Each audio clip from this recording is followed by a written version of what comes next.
వేటకు విరామ సమయం నేటితో ముగియడంతో విశాఖ ఫిషింగ్ హార్బర్ బోట్లతో కలకల్లాడుతోంది. వేటకు వెళ్లేందుకు దాదాపు 500 బోట్లు సిద్ధమవుతున్నాయి. మరోవైపు రుతుపవనాల రాకతో సముద్రం ఒకంత అలజడిగా ఉంది. ఈ నేపథ్యంలో ఈ సీజన్ మత్స్యకారులకు ఎలా ఉండబోతోందో విశాఖ ఫిషింగ్ హార్బర్ నుంచి మా ప్రతినిధి మరింత సమాచారం అందిస్తారు. ఆశలత. 61 రోజుల వేట విరామం తర్వాత ఈరోజు అర్ధరాత్రి నుంచి వేట ప్రారంభం కానుంది. విశాఖ ఫిషింగ్ హార్బర్ మొత్తం సందడిగా నెలకొంది. మొత్తం బోట్లని దాదాపుగా 500 నుంచి 600 బోట్ల వరకు వేటకు వెళ్ళడానికి సిద్ధమవుతున్నాయి. మరోవైపు వీరు వేటకు ముందస్తుగా నిన్ననే గంగమ్మ పూజ చేసుకోవడం కూడా జరిగింది. ఈరోజు అర్ధరాత్రి నుంచి వేట ప్రారంభం కానుంది. అయితే ఈసారి సీజన్ ఎట్లా ఉండబోతోంది, ముఖ్యంగా ఒకవైపు అల్పపీడనాలు అవి ఉన్నాయి, మరోవైపు పరిహారాల విషయంలో కూడా ప్రభుత్వం ఏమైనా చర్యలు తీసుకుందా, వీళ్ళకి అసలు పరిహారాలు ఇన్ టైంలో అందాయా అనే విషయాన్ని ఇక్కడ డాల్ఫిన్ బోట్ అసోసియేషన్ అధ్యక్షులు మనతో పాటు ఉన్నారు. ఆయన అడిగి తెలుసుకుందాం. సార్ చెప్పండి, ప్రధానంగా ఈరోజు అర్ధరాత్రి నుంచి మళ్ళీ వేట స్టార్ట్ అవబోతోంది, ఎలా ఉండబోతుంది అనుకుంటున్నారు? బ్యాన్ పీరియడ్ వేళ రాత్రితోటి అర్ధరాత్రితోటి 61 రోజు పూర్తి అయిపోతుందండి. వేళ ఫిషింగ్ హార్బర్లో 700 బోట్లు సుమారుగా ఉన్నాయి. వేటకు వెళ్ళడానికి మాత్రం 60% బోట్లు మాత్రం వెళ్ళే పరిస్థితుల్లో కనిపిస్తుంది. ఏం చేత అంటే చాలా వరకు బోట్లకి ఫైనాన్షియల్ ప్రాబ్లము. లాస్ట్ ఇయర్ అంతా కూడా నష్టాల బారిన ఉండిపోవడం వల్ల ఎవరికి కూడా పెట్టుబడులు పెట్టలేని పరిస్థితిలో ఉన్నారు. ఒక బోటు వేటకు వెళ్ళాలంటే సుమారు 3.5 లక్షలు ఖర్చు అవుతుంది ఫుల్ వాయిస్కి వెళ్ళాలంటే. మరి ఆ పరిస్థితుల్లో అన్ని బోట్లు వేటకు వెళ్ళలేకపోతున్నారు. ఈ ఐస్ కూడా మాకు అన్ని బోట్లకి సప్లై చేయాలంటే చాలా కష్టం. ఇప్పటికే 6 రోజుల నుంచి అన్ని బోట్లకి ఐస్ ఇస్తున్నప్పటికీ కూడా ఒక్కొక్క బోటుకి మినిమం 10 టన్నుల నుంచి 25 టన్నుల వరకు కావాలి. దాని కారణంగా కొన్ని బోట్లు ఆగిపోతాయి. ఇవన్నీ కూడా డే బై డే ఇంకొక 5-6 రోజుల్లో మిగతా బోట్లు వెళ్ళొచ్చు.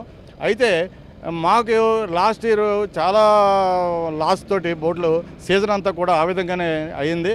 ఈ ఏడాది మాన్సూన్స్ తొందరలోనే వస్తున్నాయి, వర్షాలు పడుతున్నాయి అనేసి అన్నారు. ఈ వేళ నుంచి వర్షాలు కనిపిస్తున్నాయి కాబట్టి మాకు వేటకెళ్లే ముందు ఇంతగా గత 3-4 సంవత్సరాలుగా ఎప్పుడు వర్షాలు అనేది చూడలేదు. ఈసారి పరిహారాల విషయంలో చూసుకుంటే లాస్ట్ 5,500 మంది వరకు గుర్తించడం జరిగింది, కానీ కేవలం ఒక 500 నుంచి 600 మంది వరకే పరిహారం అందిందని చెప్తున్నారు. ఈసారి ప్రభుత్వం ఏ విధమైన చర్యలు తీసుకోవాలని మీరు కోరుకుంటున్నారు? యాక్చువల్గా చెప్పాలంటే గత 4-5 సంవత్సరాల నుంచి ప్రభుత్వం వారు ఈ స్టైఫండ్స్ ఇస్తాం కానీ ఈ రేషన్ ఇస్తాం కానీ జరుగుతుంది.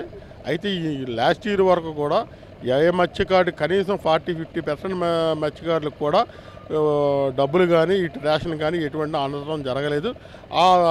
దాని తాలూకు డబ్బులు కానీ ఈ రేషన్ కానీ ఎక్కడికి ఏమైపోయిందో అన్నది తెలియదు. అధికారులను అడిగితే మేము పంపించామంటారు, మా వీళ్ళని అడిగితే మా అకౌంట్లో రాలేదంటారు. ఈ విధంగా మొత్తం డబ్బులన్నీ కూడా ఎటెళ్ళింది కూడా ఏమైంది కూడా దీనికి సరైన సమాధానం లేదు. అయితే చూసుకుంటే దాదాపుగా ఈరోజు అర్ధరాత్రి నుంచి మొదలవుతుంటే ఒక్కో బోటుకి ఎంతమంది వెళ్తారు? మీకు ఈసారి ఆశాజనకంగా ఉంటుందంటారా? ఎట్లా ఉంటుంది దిగుబడి? ఒక బోటుకి అండి 9 మంది వెళ్తారండి. ఒక బోటు 9 మంది వెళ్తారంటే మినిమం 9 మంది వెళ్తారండి. సగం బోట్లు వెళ్తారు, సగం బోట్లు వెళ్ళవు. ఐస్ అందలేదు, ఆయిల్ అందలేదు. ఎందుకంటే సబ్సిడీగా ఆయిల్ ఇవ్వలేదు, బంద్ చేస్తారు. అని కూడా కలసలు కూడా బియ్యం రాలేదు, డబ్బులు ఇస్తానన్నారు గవర్నమెంట్, ఏది ఇవ్వలేదు మాకు. అలాగా వాతావరణం చూస్తే బాగోలేదు. సగం బోట్లు వెళ్తే వెళ్ళొచ్చు, దానికి చెప్పలేము. ఎందుకంటే మామూలు గంగపాటుకి మాత్రం దీనికి మామూలు ఆయిల్ వేసిన బోట్లల్లో వెళ్తాయండి, మామూలు దగ్గరలోకి వేస్తారండి.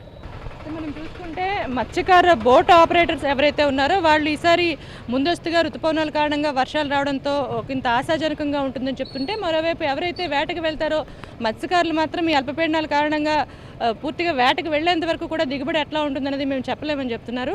మొత్తం మీద ఈసారి రావాల్సిన ఏదైతే పరిహారాలు ఉన్నాయో పరిహారాలు కూడా సాధ్యమంత వరకు అందించేలా ప్రభుత్వం కృషి చేయాలి. ఏదైతే సీజన్ అయిపోయిన తర్వాత ఒకవేళ ఇచ్చినా కూడా దానివల్ల ఉపయోగం ఉండదు. ప్రభుత్వం ముందస్తుగానే రావాల్సిన పరిహారం మాకు అందజేస్తేనే లాభం ఉంటుందని కూడా వీరు ఇక్కడ తెలియజేస్తున్నారు. ఇది కూడా పరిస్థితి. విజిల్ జర్నలిస్ట్ ఇమ్రాన్తో కలిసి ఆశా 99 కోసం విశాఖ ఫిషింగ్ హార్బర్ నుంచి. For more updates, please subscribe 99 TV Telugu.